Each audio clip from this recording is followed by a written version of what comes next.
पाकिस्तान ऐं IMF विच में बजट हदफ़ ते मुकमल इतफ़ाक़ न थी सघियो। ॻाल्हियूं जारी रखण जो ऐलान। ईंदड़ इजलास हलंदड़ साल ई कोठाइण ते इतफ़ाक़। आलमी मालियाती इदारे महांगाई में घटिताई, टैक्स आमदनी वधाइण ऐं सुधारनि जो मुतालबो करे छॾियो। IMF तरफ़ां जारी कयल पदनामे में चयो वियो आहे त पाकिस्तानी इख़्तियारनि सां ईंदड़ माली साल जे बजट ते इतफ़ाक़ राय लाइ ॻाल्हियूं जारी रहंदियूं।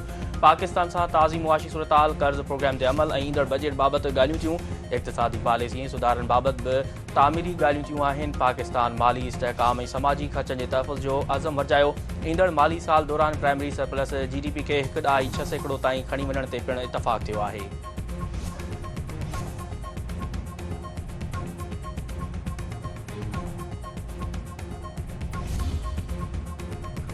भारतीय पड़े वज़ीर जयशंकर तरफ़ां पाक भारत जंगबंदी में अमरीकी किरदार जो एतिराफ़। पाकिस्तान हथां बदतरीन शिकस्त खां पोइ भारत अमरीकी किरदार खां मुसलसिल इनकार कंदो रहियो। भारतीय पड़े वज़ीर जयशंकर जो चवणु आहे त अमरीकी नायब सदर ऐं पड़े वज़ीर मार्को रूबियो भारत सां सिधो राब्तो कयो। छिकताण दौरान अमरीकी पड़े वज़ीर मार्को राब्तो वज़ीर आज़म नरेंद्र मोदी सां बि राब्तो कयो।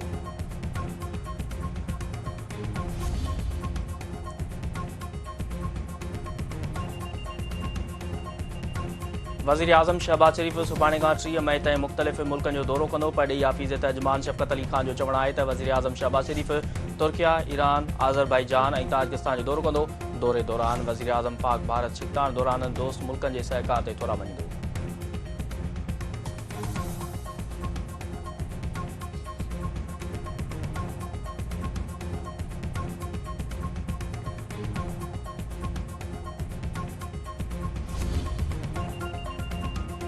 सिंध समा वारे वफ़ाक़ी वज़ीर तातार चयो आहे त भारत ख़िलाफ़ जंग में तारीख़ी फतह मिली आहे। भारत जे जहाज़नि खे तबाह कयो वियो ऐं फ़ौजी ताक़तनि खे निशानो बणायो वियो। सामूंडी फ़ौज जी तयारी सबबि कराची शहर महफ़ूज़ रहियो। जंग में फील्ड मार्शल आसमूनी जी जंगी हिकमत अमली ऐं दूर अंदेशी जो वाज़िह सबूत आहे। वज़ीर आज़म शहबाज शरीफ़ मुख़्तलिफ़ दोस्त मुल्कनि जो दौरो कयो। रजब तैयब अर्दोग़ान पाकिस्तान जी हर दिल अज़ीज़ शख़्सियत आहे। पाकिस्तानी कामयाबी ते बाकू जे रोडनि ते जश्न मल्हायो वियो।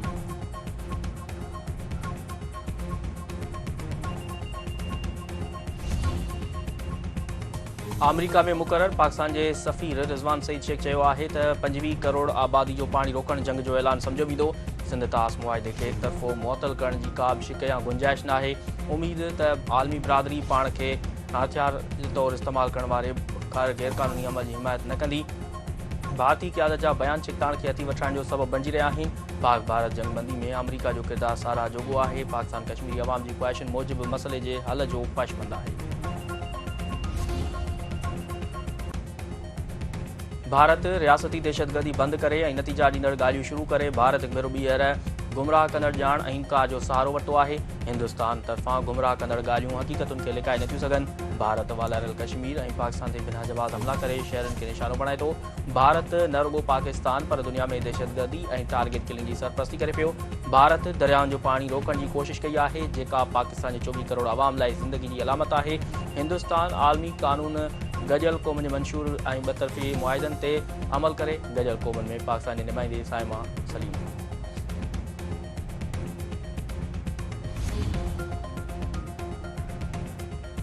सिखनि जी आलमी तंज़ीम मार ननकाना साहिब ते भारतीय ड्रोन हमले ख़िलाफ़ आलमी फ़ौजदारी अदालत में शिकायत दाख़िल करे जांच जो मुतालबो करे छॾियो। सिख तंज़ीमनि जी शिकायत में चयो वियो आहे त भारत मुक़दस हंधि ननकाना साहिब खे निशानो बणाए आलमी इंसानी कानून जी संगीन भञ कढी गई आहे।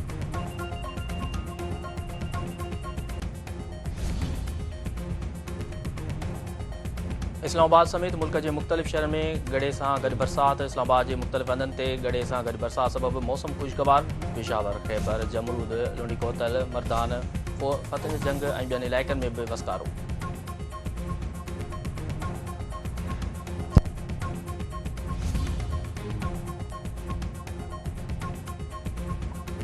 लेडी हेल्थ वर्करनि PPHI में ज़म करण जो फ़ैसिलो रद्द करे छॾियो। एहतिजाजी मुज़ाहिरा मलीर, लाड़काणे, सांगड़ ऐं जेकबाद समेत मुख़्तलिफ़ शहरनि में लेडी हेल्थ वर्करनि जा एहतिजाजी मुज़ाहिरा।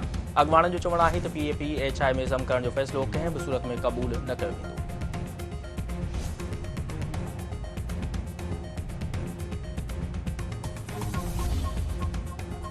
सिंध सरकार ऐं वर्ल्ड बैंक में वाश प्रोग्राम शुरू करण ते इतफ़ाक़। पाणी, सफ़ाई, सिहत जी सहूलियतुनि ऐं तरीक़नि खे बहितर कयो वेंदो। वॾे वज़ीर सैयद मुराद अली शाह जो चवणु आहे त वाश प्रोजेक्ट $270 मिलियन सां शुरू कयो पियो वञे। 15 लख आबादी खे फ़ाइदो थींदो। बरसाती बोर्ड मुतासिरनि लाइ घरनि जी अॾावत जो मनसूबो घरनि खां वधीक हिकु मज़बूती समाजी तब्दीली जी तहरीक आहे।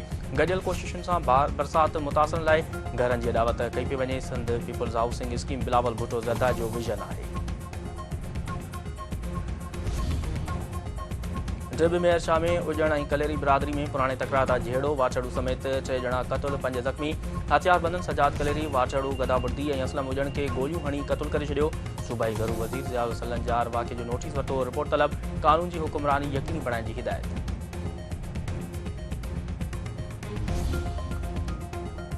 चकबर सां महर जतुई तकरार तां 1 ॼणो क़तल, नींगर ज़ख़्मी। हथियारबंदनि जे महर बिरादरी जे घरनि ते काह, गोलियूं लॻण सबबि अब्दुल्ला महर मारिजी वियो, नींगर ज़ख़्मी।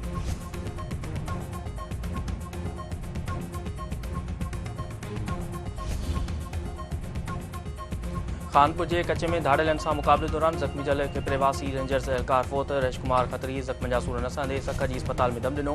संदसि मड़ अबाणे इलाइक़े ॾे मुंतक़िल।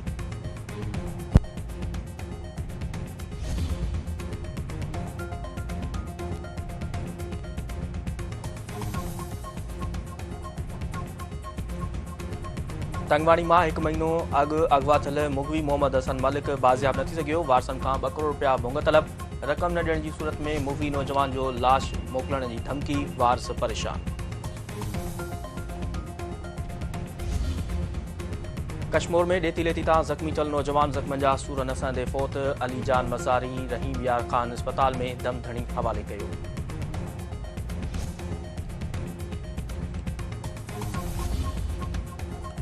ऐं वेस्ट इंडीज़ जी मैथ्यू फोर्ड आयरलैंड ख़िलाफ़ वनडे मैच में तेज़ रफ़्तार 50 जो रिकॉर्ड बराबरि करे छॾियो। मैथ्यू फोर्ड रुगो 16 बालनि ते 50 ठाहे एबी डिविलियर्स जो रिकॉर्ड बराबरि कयो।